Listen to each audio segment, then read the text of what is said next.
No team, they were the ones advocating for maybe a few bonus team fights, but in the end, they were the ones that were able to take their lead and take game one. I'm Cubby, joining me once again, the big brains that we have on the desk with us today. We've got Beatdown Boulevard and Sawaria walking us through all the action, and want to start with our special guest, Sawaria. We're going to start with draft, where we get into some of the replays, and we talked a lot about how no team showed some flexibility in the draft phase by moving around this Gwen and taking that Renekton. Yeah, it kind of just felt like they took the Gwen, wanting it, and then bailed it out of top lane really hard with Renekton. And Renekton honestly just had to deal with lane. Like, it just kind of felt like, yeah, we want Gwen somewhere. And it was interesting. I mean, it worked out fantastically, but I thought it was an interesting choice. Gwen is a strong champ, kind of wherever you end up putting her. So switching it, I knew that was going to come up. Especially because you see the Hecarim on Maryville's side as well, the Hecarim and the Karma, you kind of already tell no team that, hey, we're gonna chill in the early game anyway, so it just makes that pick that much better for them.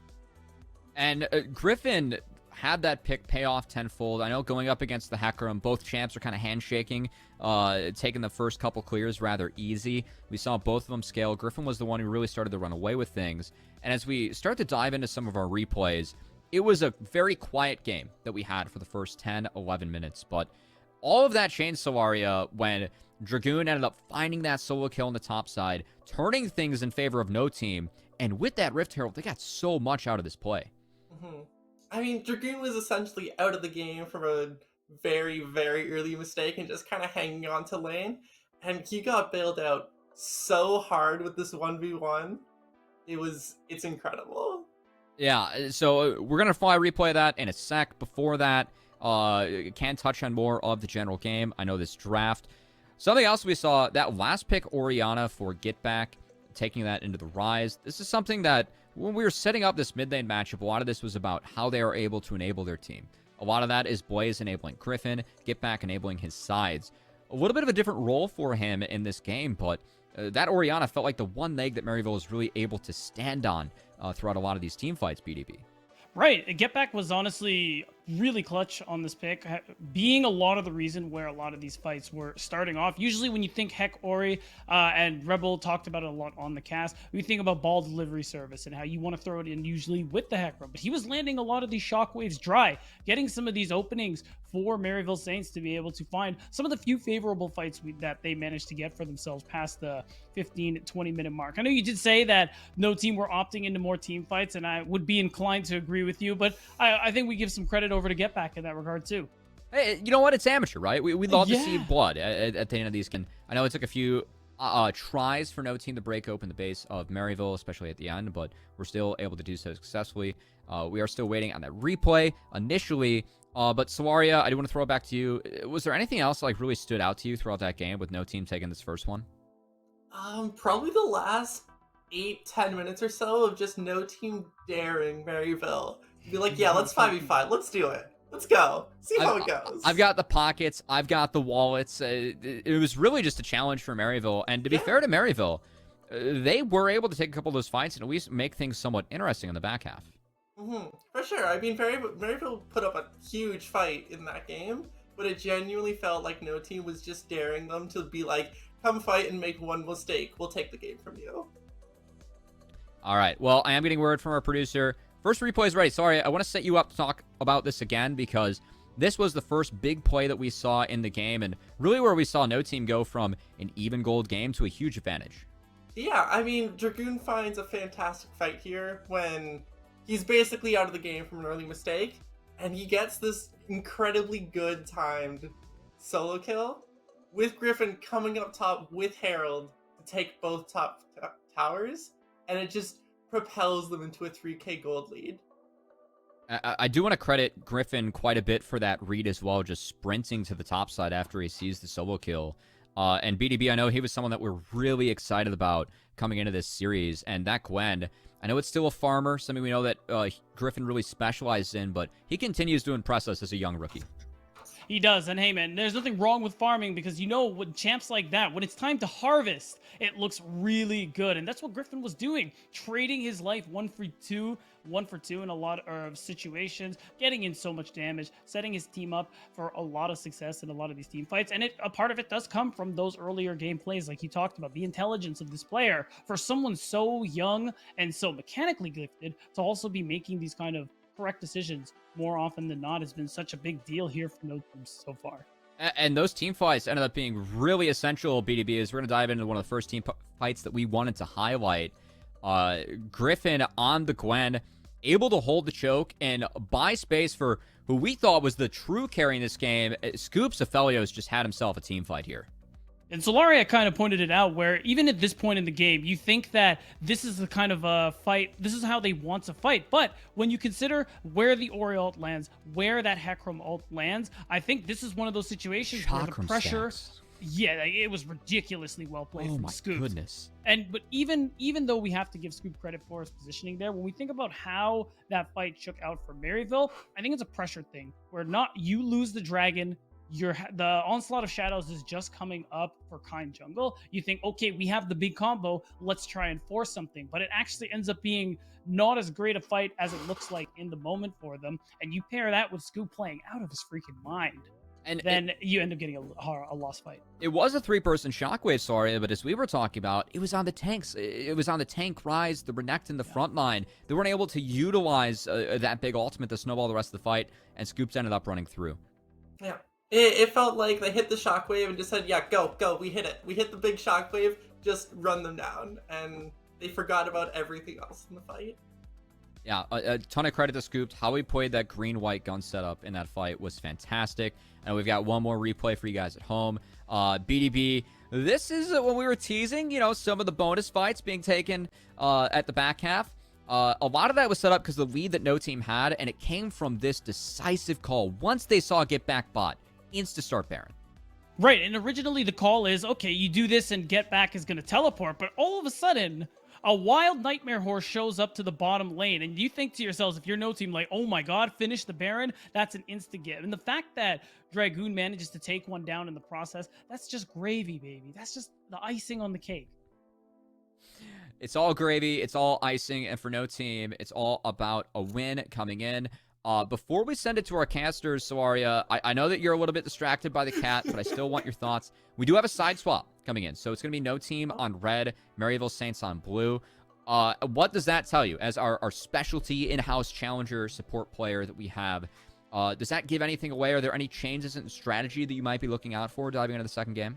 Nothing jumps out to me. I'm actually really interested to see why they swap sides. I thought they would stay, but okay. So Saints do get side select as they did drop this game. So maybe Saints want a blue. Of course, Gwen. I was surprised it made it to the second phase of draft, so I'm wondering what happens with that pick. BDB, anything that you're looking out for?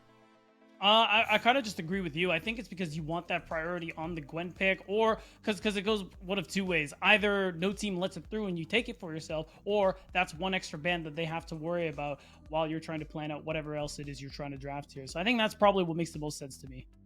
All right, well, don't want to stall it any longer. We have the teams and the casters ready. Game 2. Let's see if no team can take this and book their spot in the bracket stage, or if we go to a Game 3. Travesty, Rebel, take us through it.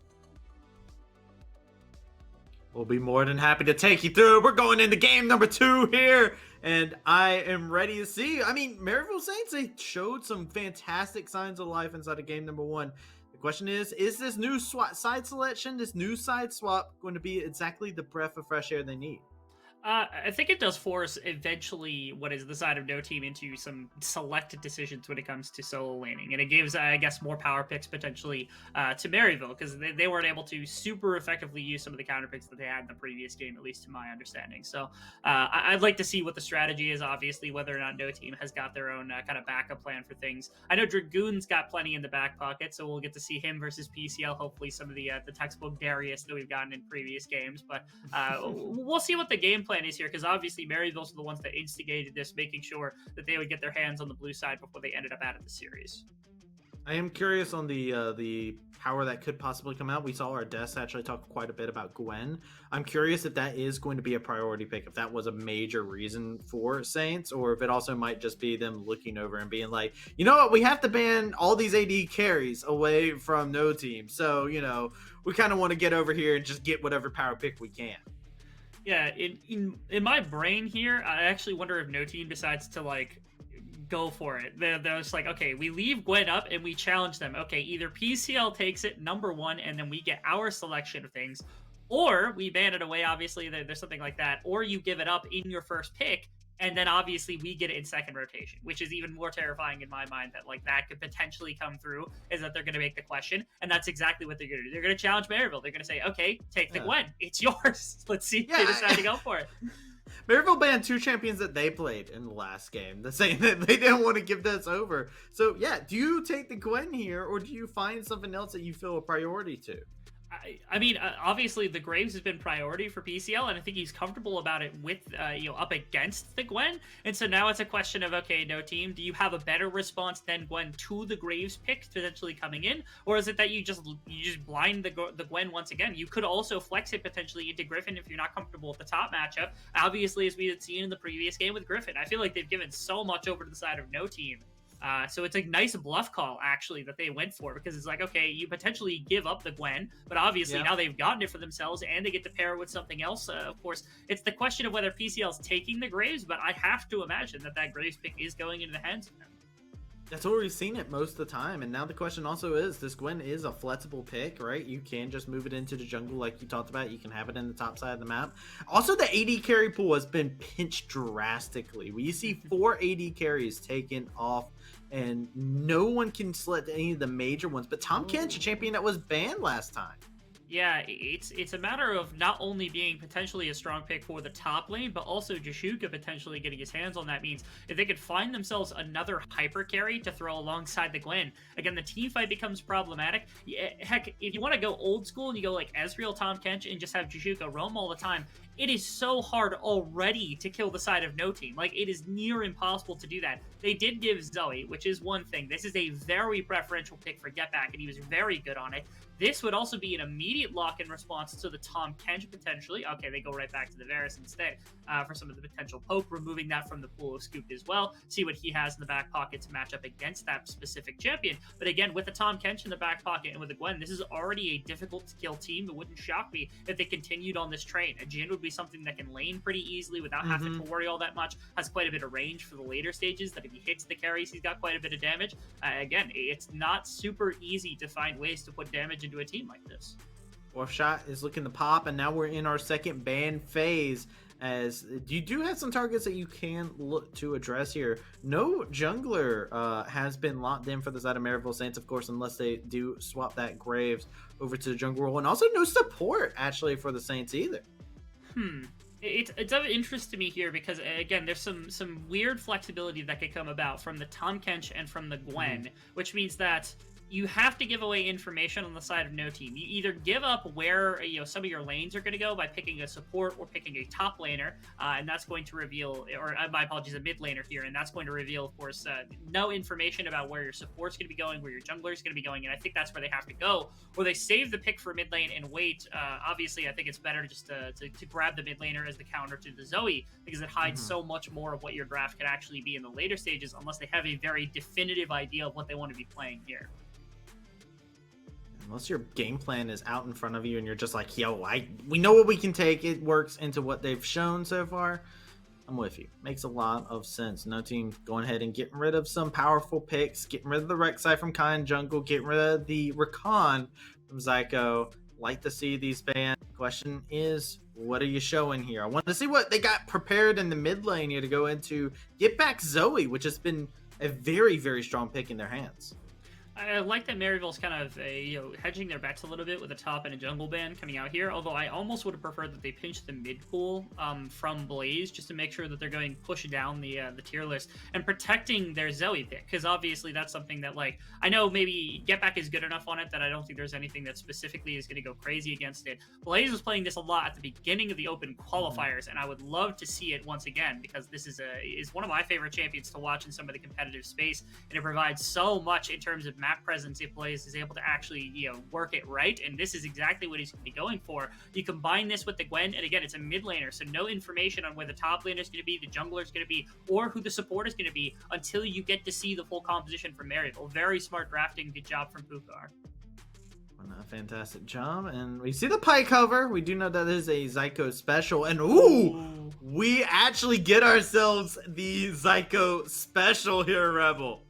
Sugar Spice and everything nice coming out from this bot laner. It's potentially the response play. It's really tough to try to come up with an answer, right? If you pick something that like is good against Tahm Kench, they can counterpick it, throw the Tahm Kench in top lane, and then throw the Gwen in the jungle. If you don't, then the Tahm Kench goes bottom lane and you can't ever kill anybody. So instead, Zyko's just like, I'm playing what I want to play. And that's obviously the Pyke here, which is a little bit out of the strategy. But it's effect, it's playmaking, it's a lot of things that Zyko is very well known for. You pair that also with Gragas, as I assume this is interesting because that means it's either Gragas jungle or Graves jungle, both of who have fallen very far out of form recently. I have to assume it's more likely going to be the Gragas top lane if they're comfortable with the Tahm Kench going into the support role. I think that's what the read is here, that they're comfortable with Tahm Kench going into the Pyke, and so because of that, that's going to mean that the Gwen is still flexible between top and jungle, so they grab the Gragas as a blind pick to anything they could grab and potentially flex. Meal lock-in as a response, too, from Dragoon. This is going to be a fun one to be able to watch, especially here on the top side. Dragoon's got himself a little bit of more of a aggressive pick, while PCL is kind of going back to playing a little bit more of that weak side top lane that we have seen him play throughout the event.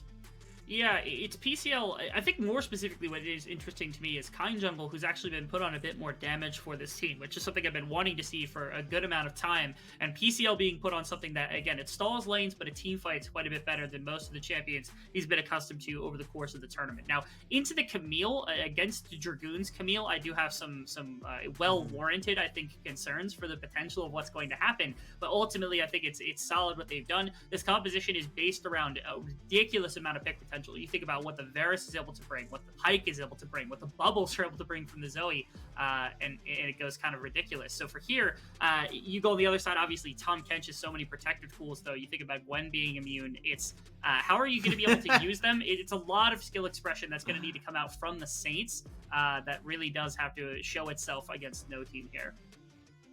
And it's just, I feel like I look over at one side and I'm like, yo, there's one team here who is absolutely just comfortable beyond belief, right? You already touched on it. We talked about some of the favorite champions. I look over on the other side and I'm like, okay, we know what some of these players can do. We know that they play this aggressive style. We know that no team is completely fine with just moving one direction, and that is just straight into Saints' arms and just beating them up from there forward.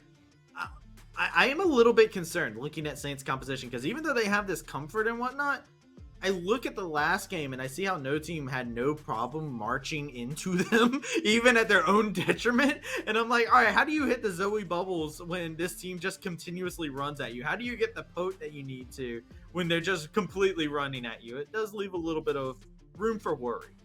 And the thing is, there are actually disengaged tools pretty decently on the side of the Saints, scattered through the majority of their champions. And there's no true, really big name CC to come through. I guess like a Camille hookshot ultimate or Tahm Kench being able to knock out multiple members is considerably better than anything else they've got on the side of no team. But for the most part, both of them seem like they're going to be focusing on the individual targets that they're going to be snagging between all of the pick tools scattered between the two teams, save for probably just the Gwen ultimate. The Gwen ultimate is going to be the big one that can hit a number of members at the same time. And there's a couple of those tools obviously on the Saints as well. So when it comes to team fighting, you're looking a lot more for what are tinier skirmishes occurring within the bounds of a 5-on-5 fight, right? You're not getting this full tanks are clashing at the front, bruisers, fighters are right alongside of mages, and ADCs are right in the back, and they're all throwing damage each other, trying to break through in the front to back. You're going to be seeing so many angles attacked from everybody on both sides. It should be really exciting to watch. There's plenty to talk about when it comes to what the positioning is going to look like on both teams. The one thing I prioritize in games like this is who is able to stay a lot safer than the other. And again, I give that to no team a little bit more, but that doesn't mean that there aren't any kind of peeling tools. If the fight is in the side of the Saints, they're going to have problems. But prior to that, they do have ways of preventing the engagement coming out. Game number 1 showed us that chaos is a very viable thing to think about when going into a game with these two. Honestly, game number 1 was very chaotic. It looked like no team had an advantage, and then all of a sudden it was just like, wait, Maryville Saints are just winning these fights little by little, time and time again. Until, of course, no team was able to finally figure out a way to close it out. You do see that this could be another game where chaos, I'm going to be real, I look at the disadvantage tools, I look at the skirmishing. Saints have some exciting prospects, man. Pike loves these skirmishes. He likes the craziness.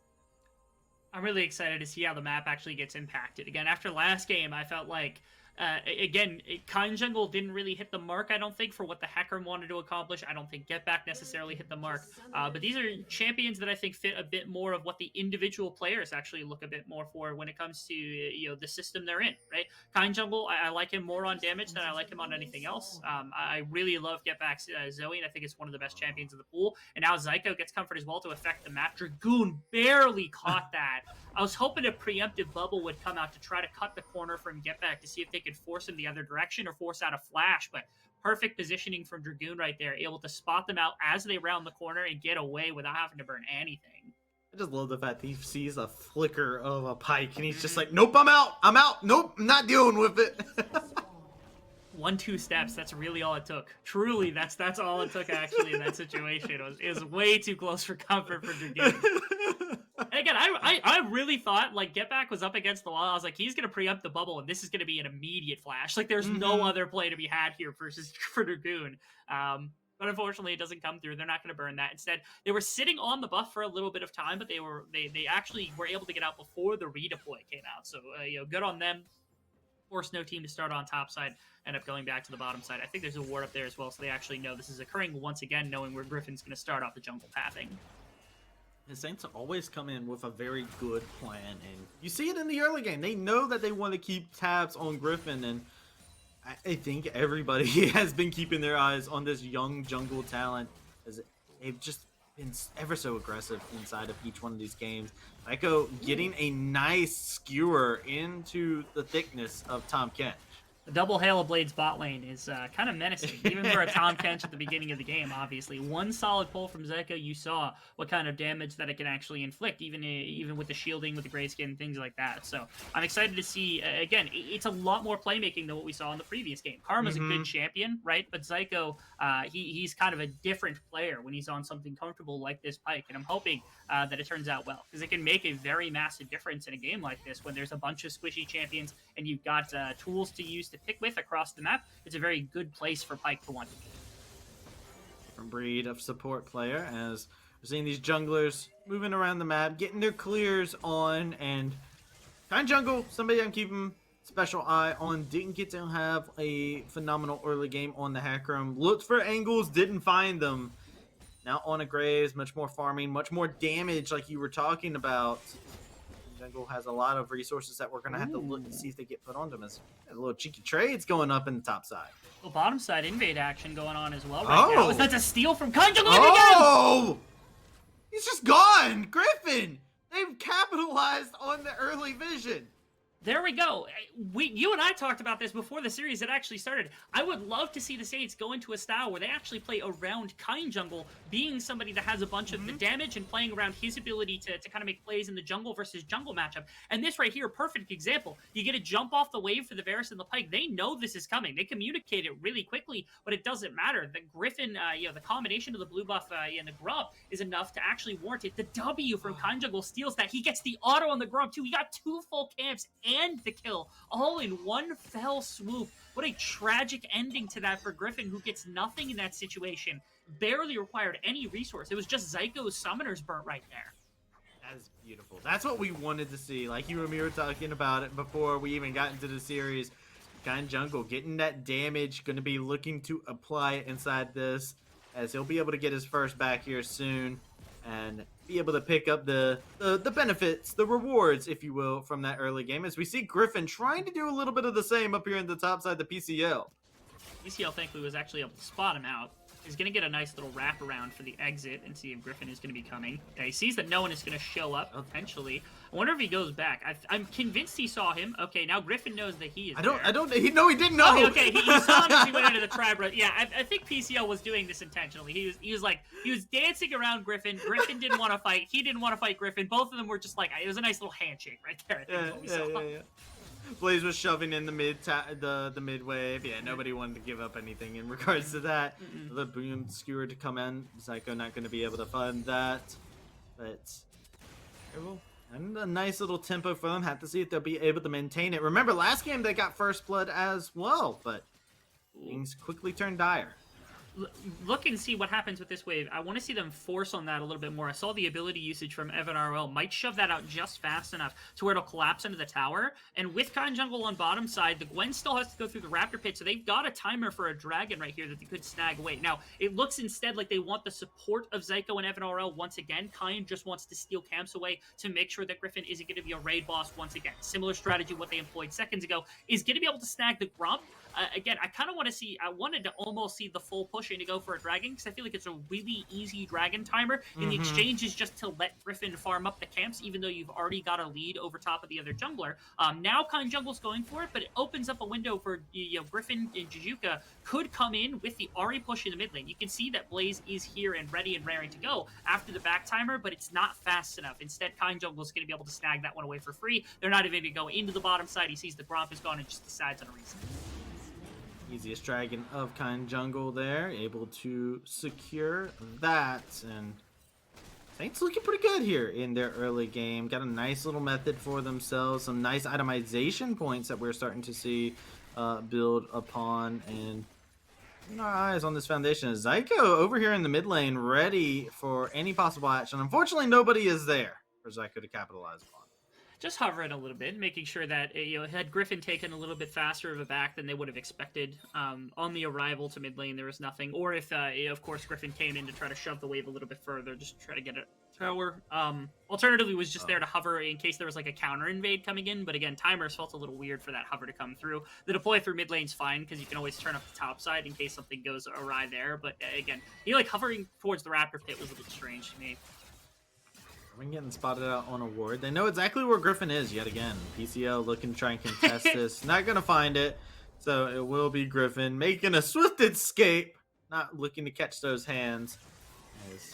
Continue go one, but mid lane. Wait a second, Blaze caught out of position here. Zyko looking to see if he can finish him off. Not going to be able to do just that. Jizuka is going to take a couple hits. No. Just going to go ahead and dodge, staying behind the minion waves, and be safe as can be. Charm missing as well, but the HP getting back for Blaze. This is just a little bit of a stalemate.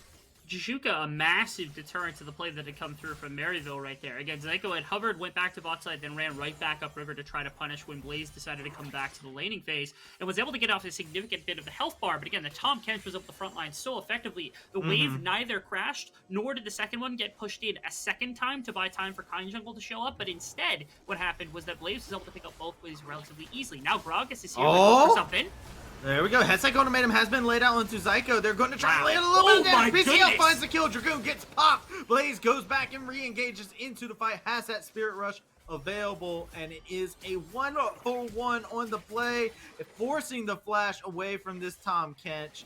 Griffin is here into the sides, looking to see if he can secure his chickens, but Khan Jungle playing a little Tom Filler in the defensive voice. Shizuke going to be able to stay alive for a little bit longer on a sliver of great HP, but Griffin is dead as can be. Zyko secures the kill. Whew.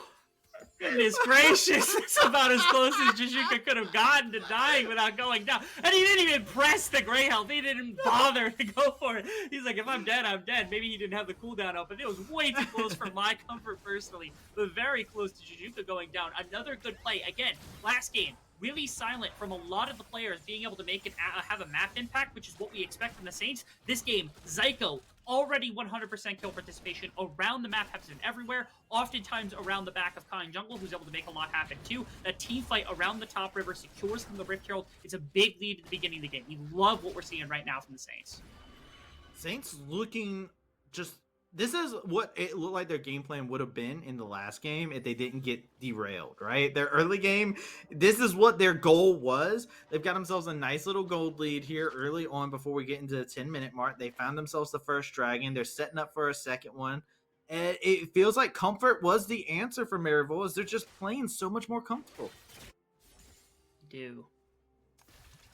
I'm watching across the map just to see what all is happening everywhere. I want to see what response that no team actually has. I think that's the most important part about this, right? You set up a second ago about how we expected this to be more what Saints looked like in game number 1, when they want to take games against no team, when they want to make aggression happen against no team. And what our big thing was, if Maryville comes out being able to strike like this, if they come out with their hands up and, throwing fists as much as possible, seeing if the hands can be caught from the side of no team and things are going their way, what is the response that no team actually has to be able to get out of this? Because typically they like to play into their bottom lane, but this isn't a game where I think Scoop can take over just as easily as other games where he's on the Jinx, the Aphelios, anything that can hard carry. It's the Jhin performance instead. It's all the other players that you're looking at to do a bit more of that carry work. You can see the trades coming in. Zyko fine with that. He has his own gray health that he can work with as well. Just laying these bone skewers. Zyko putting in so much pressure inside this laning phase. And check this out, Saints. They got Kind Jungle down here in the bot side. He's got Herald in the pocket as well. Dragon spawning up in 20 seconds. Wait a second. Tom Kench caught in a terrible situation. Will find himself devoured. And now it's Kind Jungle looking for the catch onto Scoop. Get back, gets a nice bubble onto the Ahri to stop this Ahri from being able to get into any place. Collateral damage will be able to secure their fate. And now it's Griffin trying to see if he can chomp down through these HP bars. Gwen is immune and able to skate by. And right there, the most important member of the team surviving was Kind Jungle, just because he's got the Rift Herald in back pocket. If you die right there as the Graves, then this whole play goes a little more awry than you would want it to, especially if you trade in the 1-for-1 and nobody else goes down. But because the Rift Herald stays alive, because the Graves is still alive at the end of the play, that opens up the entirety of what the intent was here. The pick at the beginning, fantastic, right? That's a great pick onto Shishuka, and they were able to get scooped on the back end of things because of the dive from Kind Jungle. But the important part about this, the Rift Herald shove gets them the tower in the bot lane for some more gold in their back pocket. They get the dragon off the back of this as well. And this is prompted partially, I think the dive happens no matter what because they had already been seen on Vision. They had the roam from Zoe, but this is a Zyko hero play. This is similar to what we saw in the previous game with Dragoon with the solo kill that set up the big Rift Herald on top side. We're seeing the reflection of that. We're seeing Zyko make the play on the bottom side on this comfort. Pike champion, he and Shady are both fantastic at it, but he's trying to flex on his support here a little bit. And this is Kind Jungle going aggressive in the scoop. This is the one part of the play that I was a little bit tenuous about, just because he went so far with the Rift Herald in the back pocket, but it didn't matter. They got the play off. They got everything that they wanted. They've situated themselves in an amazing place in this game. Both Kind Jungle and Zyko having some fantastic moments inside that trade. We see some completed items coming out as well, especially between this Varus and the Graves. Eclipse completed for both of them. That's a huge power spike for Varus and Graves inside of their matchups. Being able to play aggressively inside of this mid game with these eclipse spikes, with the lethality coming through, especially at close range against Griffin, it's going to change a fair amount of what this game looks like, right? If this game's on even footing or Griffin is ahead, like we saw in the previous game where he's up a good amount of CS. I think at the end of the game he was sitting at 60, 70 CS advantage, something like that. Then all of a sudden, the fight in low range between the Graves, the Gragas, all these other members against the two melee members here of no team, it changes things. So they are a lot stronger in that situation. But now that Graves has a bunch of lethality, now that the Gragas is pretty tanky, and you've got the support of some of the backliners that got lethality kind of pouring in as well, all of a sudden no team are looking a lot more pressed to be able to force anything in this mid game. And again, since Scooped is not on one of these hyper-scaling bot laners that he's been able to turn games with really effectively, this is drawing questions in my mind as to how no team is going to get back into a game like this, because they somehow have to pour gold into either a Camille or a Gwen or maybe an Ahri, but I feel like you can't bank a whole game on an Ahri scaling, which is why this is getting so conflicted for me, because I feel like no team don't have a lot of answers to what Maryville Saints have built up so far.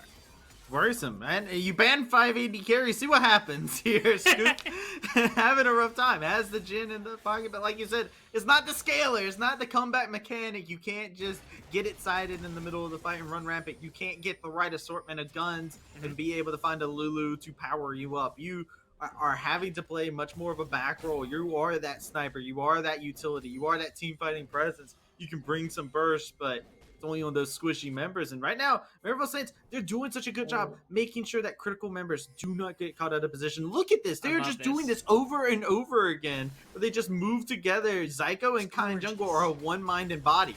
This is exactly what we want to see. The combination of the jungle and support moving in, getting topside vision, setting up with the Rift Herald that's going to be here in a couple of minutes, because it's going to do two things. First things first, it's going to get you tower damage, it's going to get you pressure to set up for the third dragon of the game, where all of a sudden you can force them into the soul point contention, and that's what you want on the side of the Saints. You combine this with now Evan RL getting solo plate gold in exchange for the split plate or a split gold on the bottom side of the map between Griffin and Dragoon. Yes, I don't mind that these two are the ones that are actually getting the gold in their back pocket. Normally I'd contest it and say, oh, the ADC needs to get it. This is a game where that's okay. But the exchange is that Evan RL is getting it, and they're getting the Rift Herald, and they can swap into mid or bottom side with that Rift Herald and set themselves up for Dragon. It is the Saints who are starting up a domino effect. It is one tip over from the side of no team, and all the way down the hall, this line of dominoes stands for the Saints, and this is the first one going down.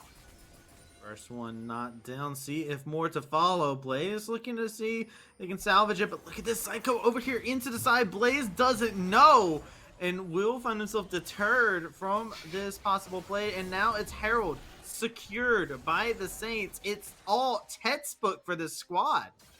Very, very quick, easy. Now, they have a minute to use this Rift Herald effectively. Nice grab. Another big pick from Zyko would mean that this play goes off pretty much without a hitch, right?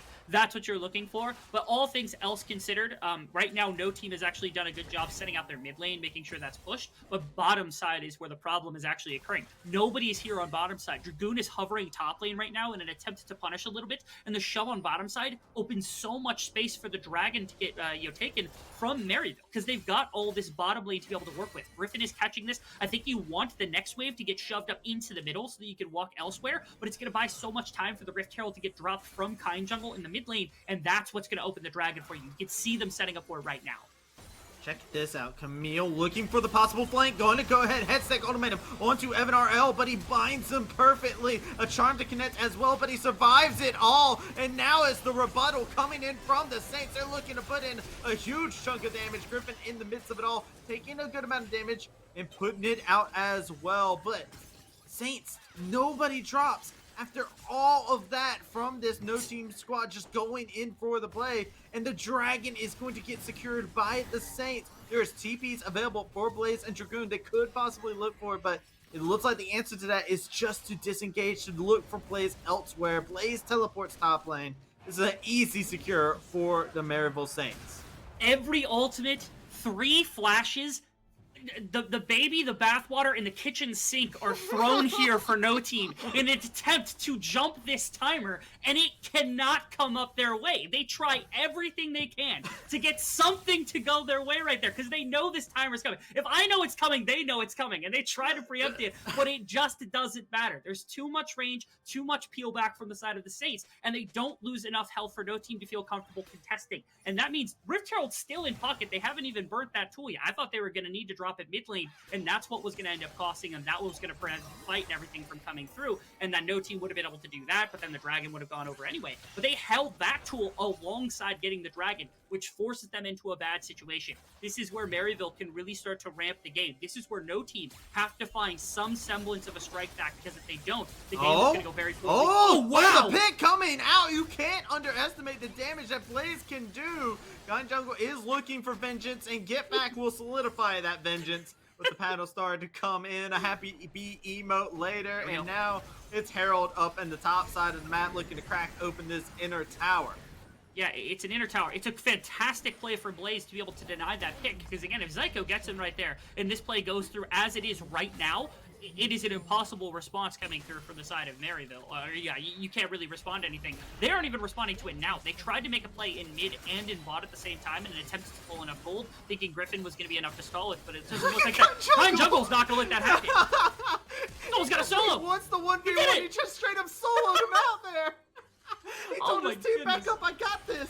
But over to the backside, the rest of them are having to deal with the consequences of his actions. Evan RL gets dropped. Get Back is going to get grabbed by the current call. He is going to be able to cleanse away. Dragoon seeing if he'll be able to catch out to Get Back. It is the Abyssal Boys coming in. Nice bit of stun work to come in, but it is going to be 2 more members of Maryville to drop, and it's Kind Jungle Net. You got the 1v1 moment, but it is going to be, wait a second, the charm to connect. Kind Jungle can't get one last shotgun shot off. It's a shutdown. No team turn it around as easily as that. They do. They get a bunch of kills back in their back pocket, and it responds to the goal that had come through from the Saints. They set up this big top lane play, which all culminated from the back of like a Blaze being able to take out Zyko. If it goes down and Zyko does not, this is a lot harder to stop because you've got this Pyke to work with. Kind Jungle extends into making sure that the Gwen goes down, which maybe a little bit of response from last game, but PCL doesn't have TP to come up in response. This flank from Dragoon and this mid lane push that was supposed to respond with towers ends up getting a nice set of kills to come through. Zyko ends up back in this fight and almost stalls this out. I love this because Kind Jungle's a raid boss. He almost kills Dragoon outright in the midst of this play. Fortunately, was able to get gobbled up by Jizuka, who again is having a great game, and the rest of the kills come through on the backside of the fight. It's a little bit of over pushing from Maryville, and again, I think part of that had to come from Zyko going down. If Zyko goes down there, you can only go for the outer tower, you can go for the inhibitor tower, but that's it. Anything more, and you're over pushing. And right there, that was a pretty good example of it. Blue team's turret has been destroyed. That's an example as no team. Man, they are making sure that this stays inside, and you can see the gold lead shift immensely after that play. That wasn't just a simple couple people dropping there, man. That was 4K shifting over to just a 1K lead for Maryville Saints. This is huge, and this could possibly be no team's moment if they're looking to mount a way back into the fight. They've been able to put gold especially into Blaze. Blaze is ridiculously strong now. The problem is Blaze went for Everfrost, which is a good combo with everything else in the kit. It makes for one of the highest DPS kind of single round robin of all the abilities together in one fell swoop. And then also the Zonios for a little bit more defense. But again, it's the punch behind no team that really needs to pack a lot more, right? If you put this gold on Dragoon, and Dragoon has like 2.5 free items, when he jumps into backline, somebody gets eviscerated. Somebody gets the old Cho'Gath ultimate on a Q cooldown type dance.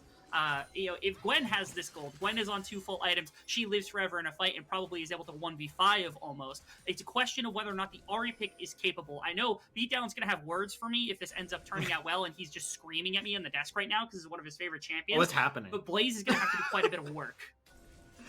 Yeah, there's a payoff to come out of it, but man, oh man, you got to get sweaty for it to happen. And here's the TP. Blaze trying to join with the rest of the team. They don't want to give away this dragon for free. This is soul for Maryville Saints, and you can see no team understand they cannot give this up. They cannot give this advantage as they're trying to muscle their way into this dragon pit. Slowly but surely, no team is backing away. They're using every single one of their tools to try and just dissuade this no team squad from being able to make their way in. Abyssal Voyage coming through, doesn't get the knockup, doesn't get the tag. Here we go. It is the flank coming in from the Camille into the backline. Kind Jungle is going to find himself being dropped here shortly. No, he's able to stay alive for so long. The Varus pop though. The Camille flank is super effective. A triple kill to come out. Griffin in hot pursuit of get back as they continue to press forward. The Sleepy Trouble bubble doesn't spell trouble as it's Get Back just trying to delay the inevitable as he will be chased down. That is an ace for no team. And no team, they kind of surpass the fact that they aren't having that much engagement. After Jizuka misses the W, you don't really have that much kind of pure all-team enveloping CC that you really want. So how do they circumvent this? We talked about this at the beginning. Angles, angles, angles. Look at where the play comes in from Dragoon to get into the backline. He knocks Evan Orel back in, forces Zyko way out of the fight. Get Back doesn't really have great places to throw in paddle stars to put in damage because Jizuka's blocking his carries from the midst of the Zoe angle that he's got. Everything played out perfectly from no team. I talked about how hard this composition is to run when they don't have somebody like that. If they can't get those angles, they found the perfect ones, shut down the Saints angles, and even at a gold deficit, even though it was pretty close, a fantastic victory gets them right back in command of this game. Bro, Dragoon is so good. Like, I gotta really shout out. That was such a good call for the flank, too. Like, Dragoon looks superb, and you hyped it up earlier when the draft came through. Dragoon or Camille can be very, very scary, and we are seeing that in full force. Now it's Saints. For the first time, they found themselves at a gold deficit. They are behind almost 4K in Maryville Saints. This is not the situation they wanted to be in inside this composition. They lost Baron, they lost Dragon. This is a very, very scary time. It's a situation where Maryville wants to be the ones kind of poking into the enemy team. Oh, Dragoon. Dragoon's so Dragoon just far. looking to tango here. It's fine. He's got backup on the way. Blaze secures the kill. That is a rampage for this Ahri. And no team, they're able to just skirt around this fight. It is as Very simple easy. as this. Yeah, kind of flexing their strength here into the top side of the map. A big bubble is going to drive them off the tower. They only had the one minion left anyway. They got to wait for one more wave.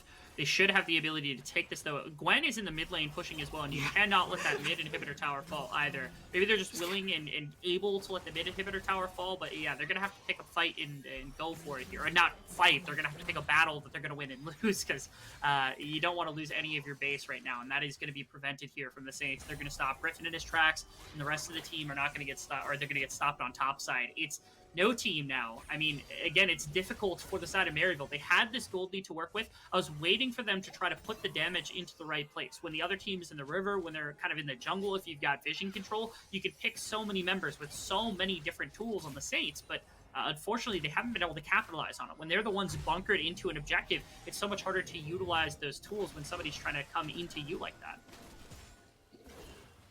Maryville Saints trying to see if they can catch out some of the stragglers here, as This Maryville should be Saints fine. probably keep it in their head, you know. Mhm. No team didn't have the cleanest of closings in the last time here.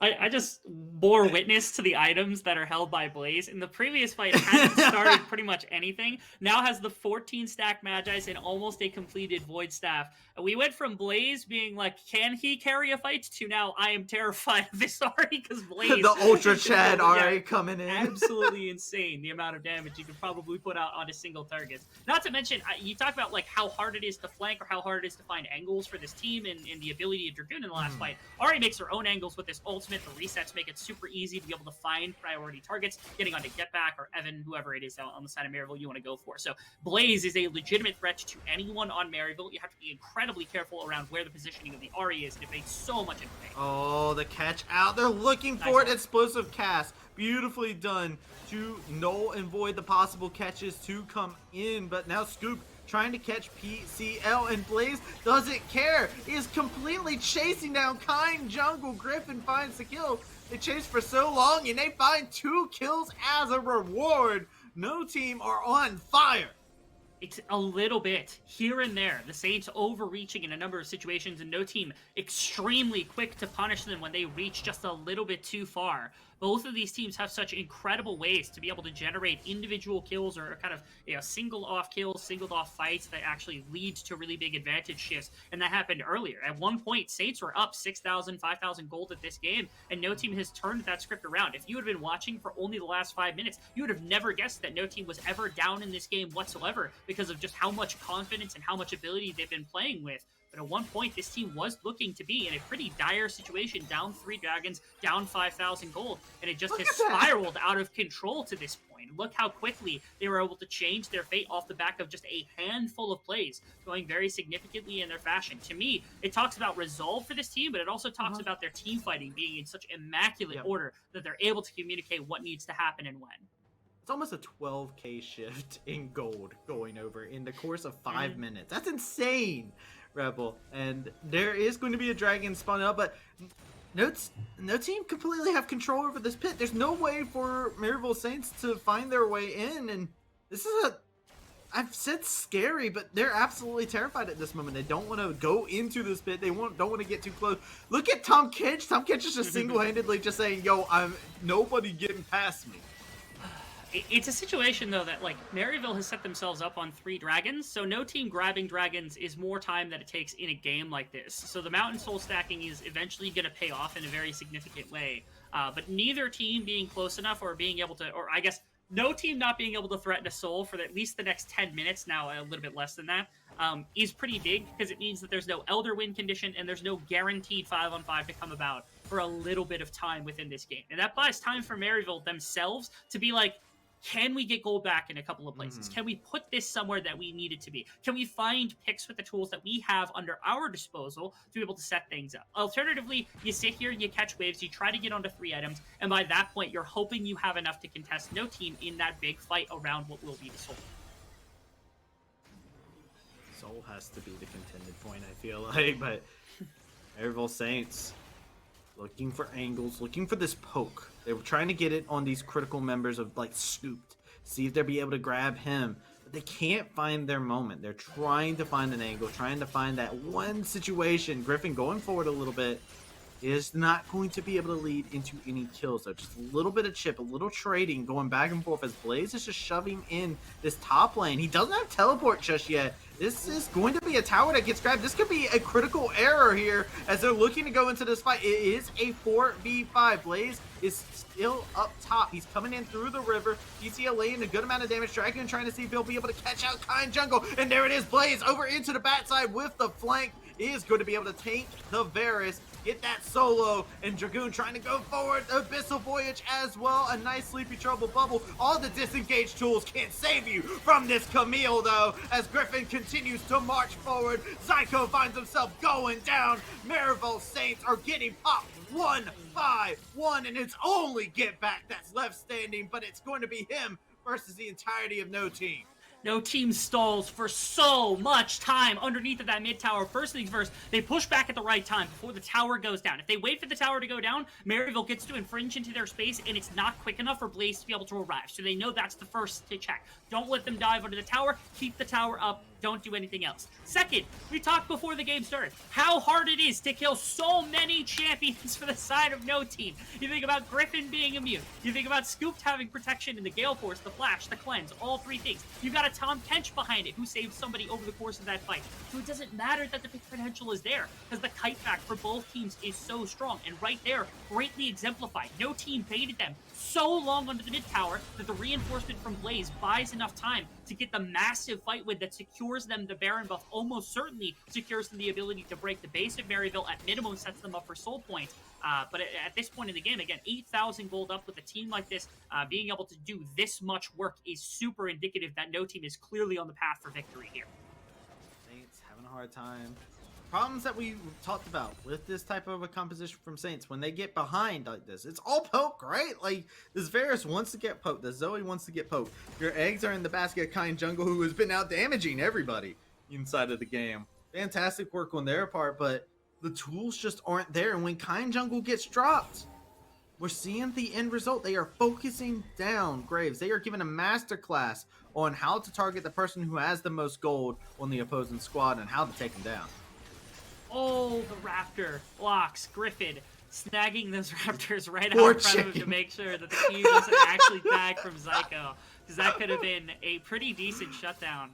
Talking about what's happened also with this top side, we talked about how they need to do a fair amount here. Obviously, Scoop and Jishuka having a fantastic game, specifically Jishuka. Scoop has been a little more quiet because I think of the Jhin pick.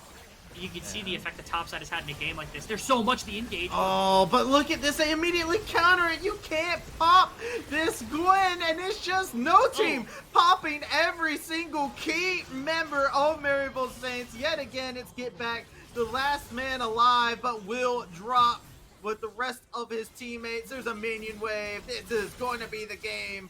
No team are going to be able to take the series 2-0.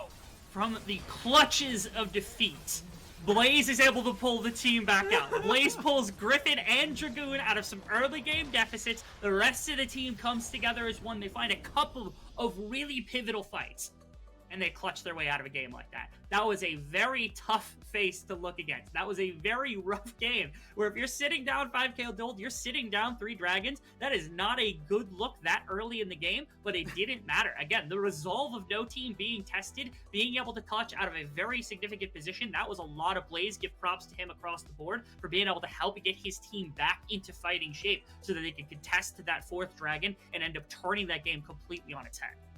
It's crazy that everything turned on its head from the Kind Jungle just killing Griffin at the inhibitor, right? Like, that was the moment. You killed him, and then you look back and you said, oh, look, what's happening back here? Like, it was just like you said, it was a masterclass. We had all of a sudden we had a 5-1 Ari inside the game. Beatdown was probably ecstatic over on the desk, like you were talking about. So I mean, congratulations to No Team. That was a masterclass series and showed, hey, this is a team you can't sleep on even when they behind. Yeah, it shows more, I think, tenacity than what we've seen from No Team from either one of the events. That was one of the closer games that we've seen them be able to come back from, which I think, big props to them. I know Scooped has been in situations like that. Scooped and Jisuka have been in very rough positions before that they've been able to clutch, so they're no stranger to it. But the rest of the team being able to clutch up like that, also very important for what they've been able to accomplish. Being one of the top-rated teams in the tournament, they now qualify for the playoffs. They take the number 1 seed in Group C. Appreciative to them. They did a fantastic job today. That was a performance definitely deserving of what was a number 1 seed out of Group C as well. And before we send it over to get some words from the squad and No Team, I do want to bring up get our lovely sponsors here. We got Skulls, who know how to make us look good while we're casting, be able to play good, feel good, and look good. Make sure you check them out. They're one of our sponsors here. They make sure they support us, and they put out some of the finest apparel out there. So make sure you check them out. You can make great comebacks happen like that if you just purchase that hoodie right there. It's a nice shade of green. Just saying. But that is it for this series here. We are going to take ourselves a short break. When we come back, we are going to have an interview from No Team. So make sure you do not touch that browser, as we will be right back. Welcome back to the broadcast, everyone, and welcome the mid laner of No Team. That's going to be Blaze. Blaze, congrats on the win. I want to start right at game 2, 19 minutes in.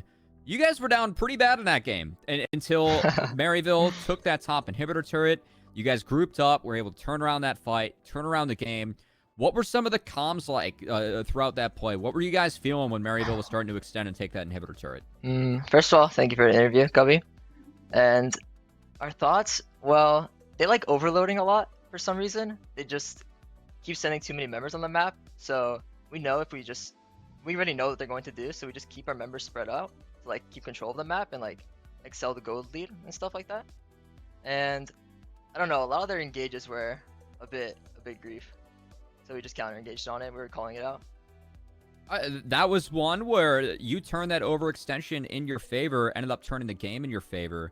Now, something I really enjoy about watching you and your team, you are not a team fight anyone. It really feels like a comfort area for you guys. You're consistently asking teams to skill check you, and you've been coming out on top. Is that something that you feel like is a strength of your team? Is there anyone in particular that really has helped formulate this identity for you guys?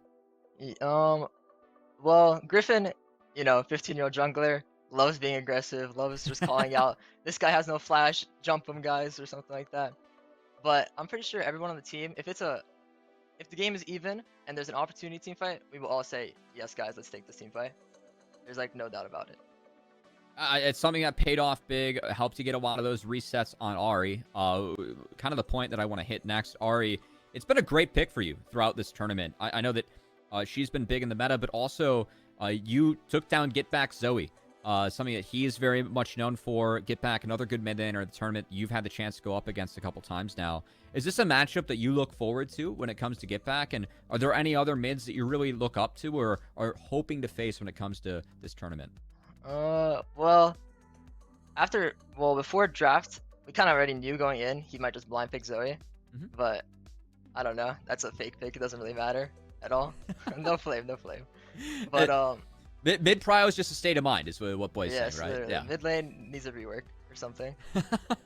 But mid laners I look up to. I don't think I look up to any in amateur, but Insanity is always exciting to go against. This guy played in LCS for a year or more, and his team, he's on 100x, the best amateur org at the moment. So it's always exciting versing him. Yeah, and you have a chance to go up against them. Will not be in the quarterfinals, as you have just secured your spot there. The third team, and I know the first team that is not affiliated with an LCS org or any org, for that matter. What's that mean to you and your teammates? Well, some NA teams need to work on their scouting. If 5 random players can just get picked up or make a team together and beat others. And I'm really proud of all my teammates. A few of us had, offers here and there, but we just decided this will be the best opportunity we have for this upcoming PG, so we took it, and I'm glad we can show everyone that we deserve to be here. Yeah, I mean, you guys look great. I know you had to put up a really nice performance in the first OQ. What are your expectations for this one? I know that you are now slotted into that spot in the bracket stage. You've earned your spot. Any team that you're hoping to take out on your way? Is it more than top 4? Is that the goal this time around? Where are your sights set at the moment? Well, we already came into this team. We know we're good enough to get finals or to get number 1. So I'm not exactly sure how the brackets are, but Immortals and 100 are above us in seeds. So we're looking forward to versing both of them, and we're pretty confident that if we come on game day and we're prepared, we will take the tournament. Yeah, well, you guys came into game day prepared today, and even despite a 6K gold deficit in that second game, you were still able to overcome it, turn things back in your favor, get the 2-0. Blaze, before I let you go, any final words or thoughts you'd like to leave with us? Thank you for the interview, Covey, and also my teammates. They're all great. We come into scrim day, we work hard, and I just want to thank all of them for actually putting their work in, and seeing this like no org team actually pop off is quite amazing. It's been really cool, and that work's been paying off. Despite no org being behind you, still punching with the big boys, secured that seed in quarters. Congrats to you. Enjoy your off day Monday as you get to scout out your competition. We'll see you play again next Tuesday. Thank you. All right, that's been our time with Blaze.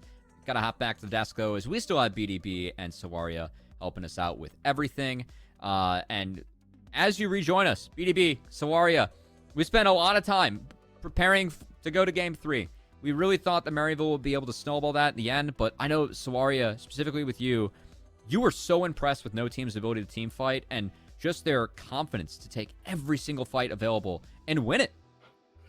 I mean, I think every single team fight they had this game, I was like, wait, no, don't go for more. They went for more and got more. Because I've been conditioned to think, just take the safe, take what you get, don't push anymore. You don't need to risk the play going south. And they're just like, no, we'll just beat them. We're better. We'll take it. And they got it every time. It was amazing. It's been feels like a core part of the identity of No Team, and I know something that we always look for in amateur beatdown, especially a lot of these orgs when it comes to scouting. A lot of value is put on how you see team fights, how you're able to play out the team fights, and No Team feels like they're one of the strongest team fighting teams that we have in this tournament. Yeah, I definitely agree with that, especially with how things went in the last couple of fights towards the end of this game too. No Team are reminding us of that very same fact. The fact that they're able to go into some of these team fights, find these team fights and these punishes where they end up punishing Maryville Saints who overextend, which is a clip we'll have later on. And the fact that afterwards, even in these dicey situations where even with their gold lead, hey, this is not the greatest fight for you to take, they end up taking it anyway. The likes of Blaze, Griffin, and the rest will just basically, you called it when we were watching the game, Cubby, they just decided, let's just hands diff them. There's no fear in this team's ability to hands diff, but we do have to start at the beginning of this game where Maryville, they took an early game comp and they were able to get it very far ahead. A lot of that was based on this clip we're about to roll. Sawaria, I'd love if you can walk me through this. As a support enthusiast yourself, this was a huge lead for Maryville. Yeah, I mean, this single play put them ahead for 15 minutes straight. They just decided, yeah, we're not scaling this game. We want to win from 3 minutes. And they hard invaded, got both camps and the kill on jungler, and it literally kept them in the lead until 18, 19 minutes in the game. It was a huge play on their end. And I know that, from there, Maryville, we have to give the Saints a lot of credit. I know they dropped in this game, but until they laid siege on that top lane inhibitor turret beatdown, they were playing this game very, very well. It was clean. Like we said, we were ready to go to a game 3 here. Right, they were picking up fight after fight, skirmish after skirmish, dragon after dragon, where they were very much threatening that dragon soul. And it really started to fall apart, like you say, at the top lane inhibitor, where Maryville Saints, they finally pushed just a little bit too far and they overstayed it. And the fact that even though Kind Jungle does get the solo kill onto Griffin, look at the teleport on the minimap there from Dragoon to show up with the rest of the team who move up here. And in doing so, they pick up so many kills. They completely nullify the gold lead. If we look at these two team compositions, you get heavily outscaled if you're Maryville Saints. So blowing the lead like this and allowing no team to get back into the game, this was the beginning of the end for Maryville's run. Yeah, it was really well played there. That eat was so big, and Solaria, I know that's something that you said in a couple of our, behind the scenes desk chatter.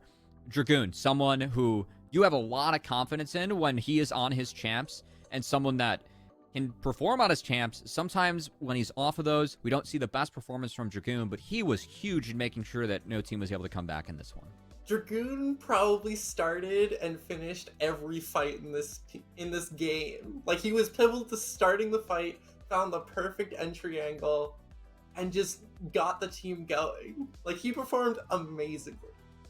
I know that we have one more replay left, and the flank that Dragoon had on this fight, Solaria, was what really made the play work for no team. It was beautiful. I didn't even see him on the map. I got caught by the flank.